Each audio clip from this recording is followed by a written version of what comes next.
चलिए फ्रेंड्स, शुरू करते हैं आज का अपना वीडियो। आज के इस वीडियो में आने वाला हूं क्लास 11th के लिए रसायन शास्त्र यानी केमिस्ट्री का त्रैमासिक पेपर, जो कि आपको 11 अक्टूबर यानी कल को ही होने वाला है। तो आपके पास मात्र एक दिन का टाइम बचा है और आपका पेपर होने वाला है, तो अंत तक वीडियो को जरूर देखना। ये मात्र 10 मिनट का वीडियो है, बट आपका पूरा का पूरा हेल्प करने वाला है। यदि आपको क्या कितने चाहिए, तो आपको यानी कि पूरे के पूरे मार्क्स चाहिए, यानी कि आपको 70 में 70 चाहिए, यानी कि आपको 70 आउट ऑफ 70 चाहिए। तो आपको एक बार वीडियो को देखना होगा, तभी आपके पूरे मार्क्स आ सकते हैं। अदरवाइज़ आपकी तैयारी पर है। यहाँ पर गए रोल नंबर आपको यहाँ पर लिख देना है। यहाँ पर 1109 और यहाँ पर सेट भी सॉल्यूशन कराने वाला हूँ। तो यहाँ पर आपका यहाँ पर स्टार्ट कर रहा हूँ। कक्षा 11वीं का है, त्रैमासिक परीक्षा वर्ष 2022 का है, रसायन शास्त्र का है और माध्यम आपका हिंदी रहने वाला है। हिंदी मीडियम के छात्रों को आपको ये पेपर सॉल्यूशन करके दिखा रहा हूँ मैं। कुल प्रश्नों की जो संख्या रहने वाली है वो 19 रहने वाली है। जी हाँ फ्रेंड्स, 1 से लेकर 19 तक सभी क्वेश्चन आपको हल कराऊंगा। समय आपको 3 घंटे का मिलेगा। कुल मिलित प्रश्नों की जो संख्या होने वाली है वो 8 पेज में आपका पेपर छापा गया है और पूर्णांक आपका जो रहने वाला है वो 70 मार्क्स का आपका पेपर रहने वाला है। तो फाइनली शुरू करते हैं आज का अपना वीडियो। तो वीडियो स्टार्ट करने से पहले कुछ निर्देश आपके सामने आ चुके हैं। यहाँ पर आप निर्देश पढ़ लीजिएगा। यहाँ पर इस प्रकार से निर्देश हैं कि सभी प्रश्न हल नहीं हैं, सभी प्रश्न अनिवार्य हैं। All questions are compulsory. प्रश्न क्रमांक 5 से लेकर 19 तक प्रत्येक प्रश्न में आपको आंतरिक विकल्प दिया गया है। विकल्प के आधार पर ही आपको क्वेश्चन को सॉल्व करना होगा। नेक्स्ट की बात करें, यहाँ पे रहा है कि प्रश्न नंबर 1 से लेकर 4 तक आपको प्रत्येक प्रश्न आपका 7 अंक का है।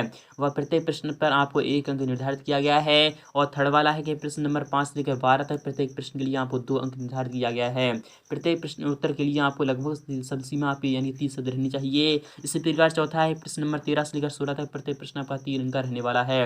प्रत्येक उत्तर के लिए आपको शब्द सीमा 75 शब्द रहनी चाहिए। और पांचवा है प्रश्न नंबर 17 से लेकर 4 तक, यानी कि 17 से लेकर 17 यहाँ पे कह रहा है प्रश्न नंबर 17 से लेकर 4 तक, यानी प्रश्न नंबर 17 के लिए 4 अंक निर्धारित है, जिसकी सब्सिडी में आपकी 120 शब्द रहनी चाहिए। इसी प्रकार से क्वेश्चन नंबर 18 से लेकर 19 तक प्रत्येक प्रश्न आपका 5 अंक का है, 5 अंक का रहने वाला है। प्रत्येक उत्तर के लिए आपको सब्सिडी में 150 शब्द रहनी चाहिए। तो फाइनली शुरू करते हैं आज का अपना वीडियो।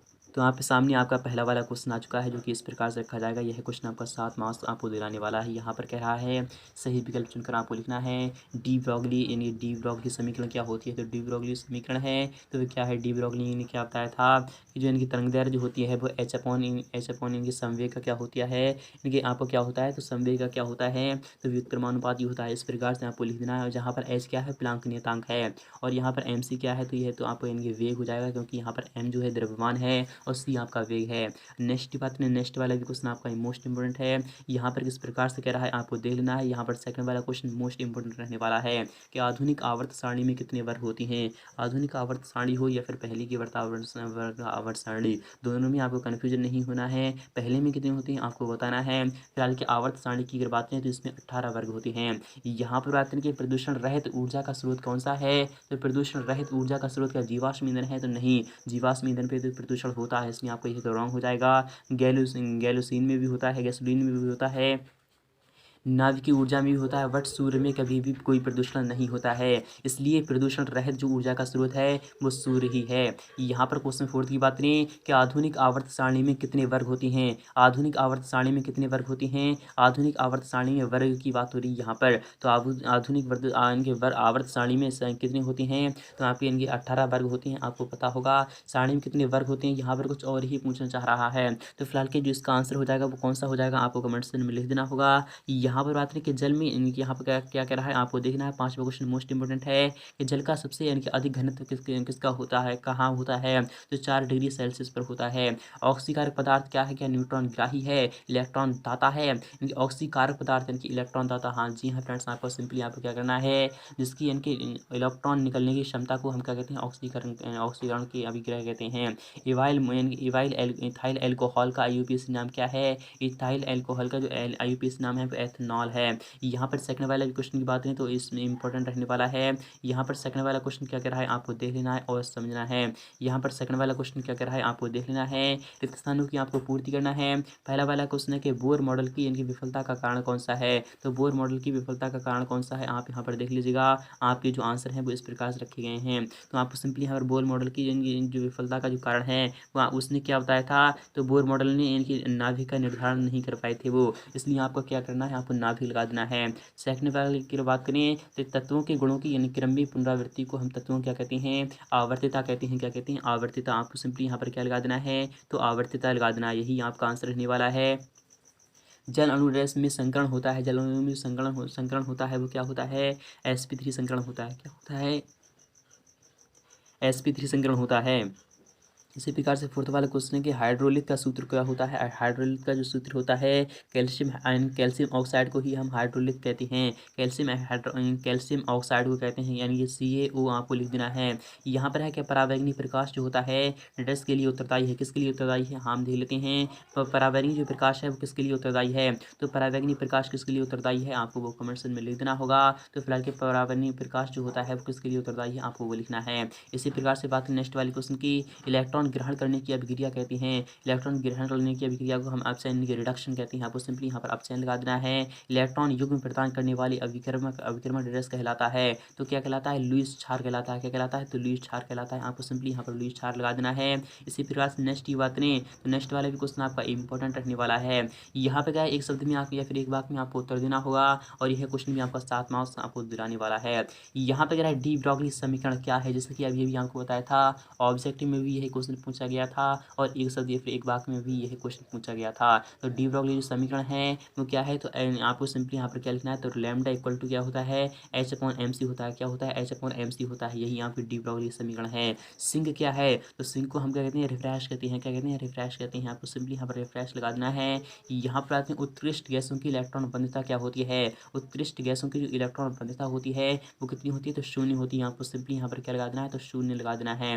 इसी प्रकार से बात करें कि SS यानी कि SS अति व्यापन में कौन सा बंध बनता है, तो आपको सिंपली यहाँ पर क्या लगा देना है, सिग्मा बंध लगा देना है। सिग्मा बंध लगा देना है। यहाँ पर बात करें कि HClO4 में Cl की ऑक्सीकरण संख्या कितनी है, तो आपका +7 आपको लगा देना है। यहाँ पर बात करें कि भारी जल का जो सूत्र होता है तो वो क्या है, वो आपको लिखना है, तो D2O लिखना है। क्या लिखना है, तो D2O लिखना है। क्या लिखना है, तो D2O जो होता है वही सूत्र होता है भारी जल का। क्रियात्मक यानी यहाँ पे क्या है, क्रियात्मक समूह के 2 उदाहरण आपको देना है, तो एल्कोहलिक यानी कि एल्कोहलिक और एल्डिहाइड आपको लिख देना है। क्या लिखना है, एल्कोहल एंड एल्डिहाइड आपको लिख देना है, वही आपका आंसर रहने वाला है। फोर्थ वाले की बात नहीं, यहाँ पर सही जोड़ियाँ बनाइए, मैच द कॉलम आपको मिलान करना होगा। यह क्वेश्चन भी आपको 7 मार्क्स दिलाने वाला है। पहला वाला क्वेश्चन कि पाउली क्या है, तो पाउली जो है इलेक्ट्रॉनों की जो हानि होती है वो पाउली ने दी थी। यहाँ पर सीजियम क्या है, तो सीजियम आपको पता होगा, सीजियम एक धातु है। क्या है, सीजियम एक धातु है। और अल्फा बंध जो होता है वो किसमें पाया जाता है, तो अल्फा बंध समाक्ष अतिव्यापन है। क्या है, समाक्ष अतिव्यापन है। यहाँ पर बात करें कि ओजोन छिद्र जो होता है तो वो क्या होता है, तो फोर्थ वाले का जो आंसर हो जाएगा तो CF यानी क्लोरोफ्लोरोकार्बन आपका विकल्प पहले पर चला जाएगा। ऑक्सीजन क्या है, तो ऑक्सीजन आपको पता होना चाहिए कि ऑक्सीजन जो है वो क्या है, तो ऑक्सीजन जो है उप ऊर्जा इस तरह है। क्या है, उप ऊर्जा इस तरह है। फिर आपका क्या होना चाहिए, तो आपका यानी ऑक्सीजन तो आप ये देख लेते हैं कि आयनिक हाइड्राइड क्या है। फिलहाल क्या आयनिक जो हाइड्राइड है तो आपका CH2 जो है वो आयनिक हाइड्राइड होता है। यहाँ पर बात करें कि कार्बोनियम क्या है, तो कार्बोनियम क्या होता है, तो आपको पता होना चाहिए कि कार्बोनियम जो होता है वो sp3 संकृत होता है। क्या होता है, sp3 संकृत होता है। और यहाँ पर बात करें कि ऑक्सीजन क्या है, तो यानी कि ऑक्सीजन जो है तो वह क्या है, ऑक्सीजन जो है तो फिलहाल की वह उप ऊर्जा इस तरह है। तो आपके सभी मिलान हो चुके हैं, तो आई होप आप समझ में आ चुका होगा।